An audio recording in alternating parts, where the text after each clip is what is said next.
मित्रांनो, आमच्या शेतकऱ्यांचं कसं आहे माहिती आहे का? 5-7 वर्षाखालच्या पिकाचा भाव आज पण तोच आहे, पण लागवड खर्च 3 पटीने वाढलेला आहे. खत आहे, बी आहे, बियाणं आहे आणि सर्वात जास्त दुःख कधी होतंय माहिती आहे का? ज्यावेळेस 10 रुपयाची भाजी 5 रुपयाला मागतात त्यावेळेस.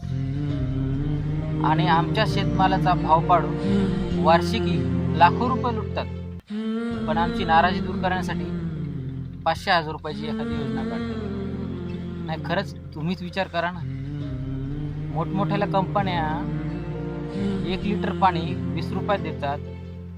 मोठमोठ्या कंपन्या बिस्किट पुढे 5 रुपयामध्ये कितीतरी ग्राम देतात. खरंच आमच्या शेतकऱ्यांचा गहू एवढा महाग आहे का? खरंच सांगू ना, किती जरी सांगितलं ना कोणालाच कळणार नाही. असो, आणि एक सांगू, आत्महत्या केलेल्या शेतकऱ्यांच्या भावना सरकारला कळाल्या नाही तर आमच्या काय कळणार आहेत, बरोबर ना?